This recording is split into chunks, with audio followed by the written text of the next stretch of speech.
Assalamualaikum warahmatullahi wabarakatuh. Para mahasiswa semuanya, kita lanjutkan materi selanjutnya tentang varian, yaitu tentang karakteristik dari angka-angka untuk mengukur variasi data. Yang pertama adalah karakteristik range atau property range. Itu adalah yang pertama, range itu baik untuk penelitian awal atau presisi tidak harus diutamakan. Jadi range itu adalah mencari varian yang posisinya paling lemah di antara angka-angka varian yang lain. Maka ini hanya untuk permulaan saja, untuk dugaan awal saja bahwa angka itu akan bervariasi jika jarak skor tertinggi dengan skor terendah itu jauh. Tetapi itu tidak bisa dijadikan sebagai pedoman lebih detail tentang variasi data. Jadi karena apa? Karena range itu memiliki presisi yang kurang. Ya. Kita lihat di sini, data yang di atas itu hasilnya itu jauh lebih bervariasi daripada data yang di bawah ini. Tetapi bervariasinya data yang di atas itu adalah variasi semu. Kenapa? Karena dari 5 angka, 4 angkanya sama, yaitu 5. Satu angka lagi jauh di atas 100. Gitu ya. Maka kalau kita pakai range, maka ya hasilnya adalah 95. Jauh lebih bervariasi daripada yang di bawah ini. Gitu ya. Jadi itu hanya untuk awal saja nggak apa-apa, tetapi itu kalau awal itu tidak bisa dijadikan pedoman utama. Range tidak terpengaruh dengan kondisi total distribusi. Secara total, gitu ya, ini tidak terpengaruh. Misalnya ini angka-angka di tengah ini itu tidak mempengaruhi range. Yang mempengaruhi itu hanya ini nih, angka 5 di bawah dan angka 100 di atas. Yang di tengah-tengahnya ini nggak terpengaruh. Beda dengan standar deviasi misalnya. Standar deviasi semua angkanya dihitung sehingga kemudian akan menghasilkan variasi. 3, 5, 7, 8 kalau menggunakan varian gitu ya, atau standar deviasi, maka semuanya ini akan dihitung. Tapi kalau range tidak, hanya ujung ke ujung aja.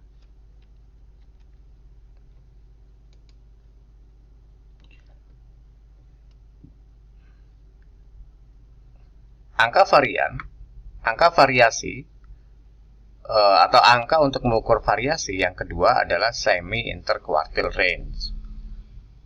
Karakteristiknya dari semi-interquartile range ini kurang peka terhadap keberadaan beberapa skor yang sangat ekstrim daripada deviasi standar.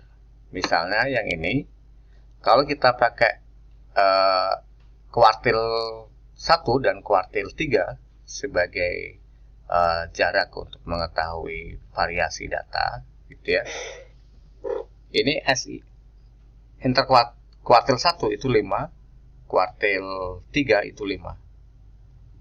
Jadi 5 dikurangi 5 sama dengan 0, maka semi interquartile range-nya itu 0. Standar deviasinya jauh banget, 38. Artinya apa?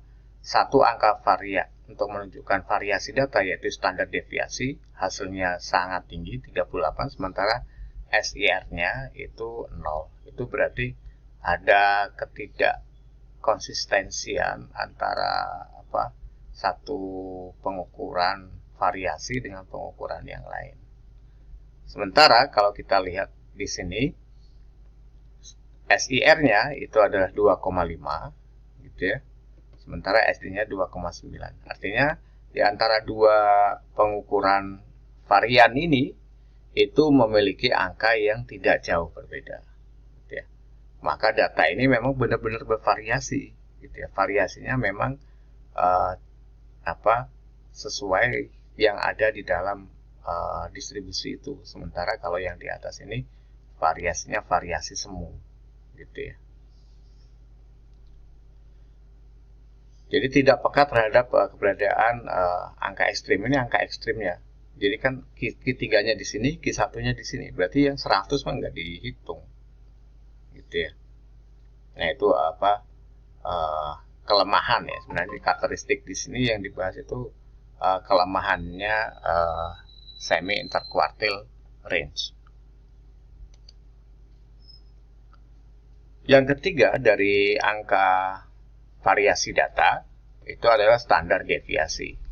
Standar deviasi itu seperti rata-rata, yaitu sangat memperhatikan atau semua angka-angka yang ada di dalam data itu semuanya dihitung, gitu ya. Semuanya diperhatikan atau semuanya mempengaruhi bagaimana angka varian itu berada, gitu ya. Ini karena seperti rata-rata, hitungannya seperti rata-rata dan standar deviasi, maka itu dipengaruhi oleh posisi atau besaran semua angka yang dihitung. Standar deviasi bukanlah cara yang terbaik atau pilihan yang terbaik di antara penghitungan variabilitas ketika distribusinya mengandung skor ekstrim. Mengandung beberapa skor ekstrim atau ketika distribusinya terlalu menceng. Sebenarnya ini juga terlalu menceng. Jadi kalau misalnya dihitung di sini, ini M-nya adalah 38, standar deviasinya 38, itu tuh ya berarti angka 38 ini itu variasi semu gitu ya. Karena ada terlalu mencengnya itu. Terlalu menceng, badly skewed gitu ya. Maka kalau terlalu menceng, maka gunakanlah semi interquartile range gitu ya, itu lebih bagus kalau terlalu menceng.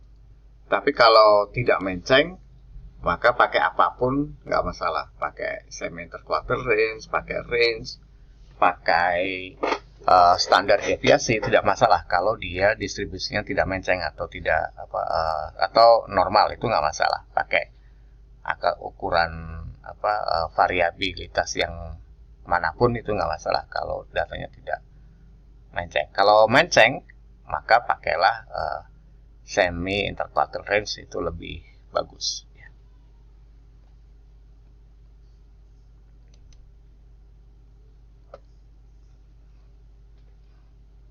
Sebagai latihan, atau sebelum saya bahas lagi, kalian coba pikirkan mana yang lebih besar variasinya dari data ini.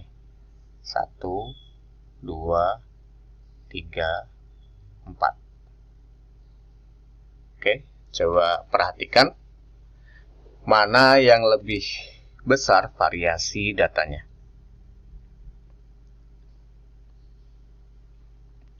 Yang pertama, carilah, tentu saja karena tadi ada angka-angka variasi ya, dari range, semi interquartile range, dan standar deviasi, maka lihat saja range-nya kira-kira seperti apa gitu ya.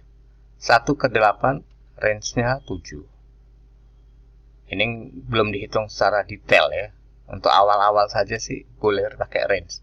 11 ke 18 7. Minus 5 ke 2 7 juga. Ternyata range-nya sama semuanya ini.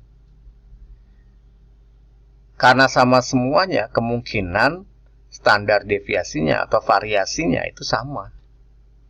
Kita lihat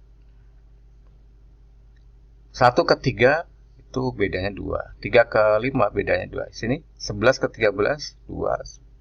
Semuanya sama ya. Cuma di sini angka yang di sini itu dari angka yang di atas, itu bedanya adalah di sini lebih banyak 10 angka di setiap skornya. Nah, ini artinya apa? Terus kemudian lihat yang ini juga, minus 5, minus 3, minus 1. Lihat jaraknya juga sama gitu ya, 11 ke 13 gitu ya. Minus 3 ke minus 1 sama, 13 ke 15 jaraknya sama.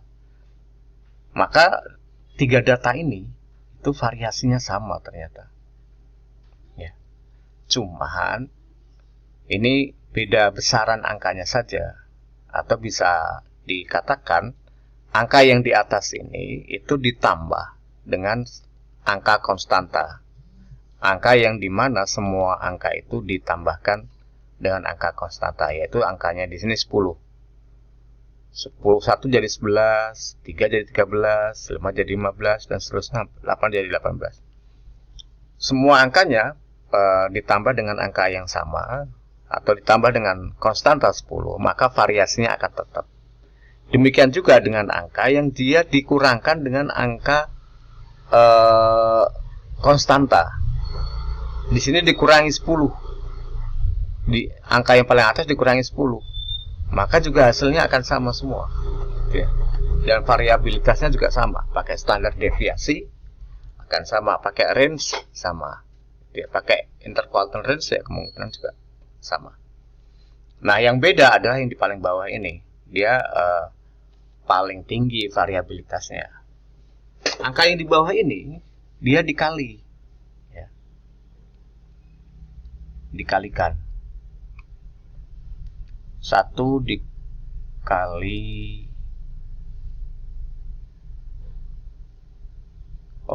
ini yang di atas ini ya, minus 5 dikali 3, semuanya dia dikali 3. Kalau dikali maka dia tidak seperti kalau ditambah atau dikurangi. Kalau dikali maka variasinya akan jauh lebih bervariasi ya. Beda dengan yang dikali. Demikian juga dengan yang dibagi.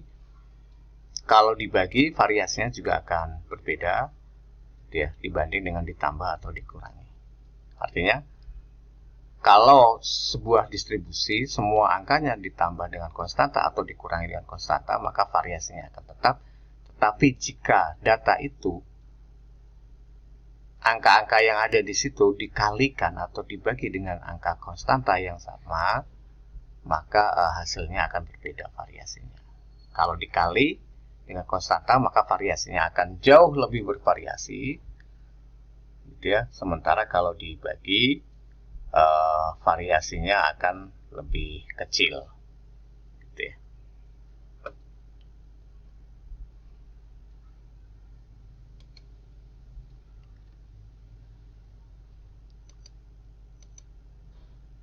Baik, itu materi yang untuk properti varian, angka-angka dalam meneliti variabilitas atau angka-angka untuk mengungkapkan variasi data.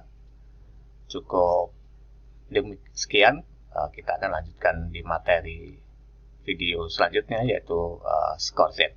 Assalamualaikum warahmatullahi wabarakatuh.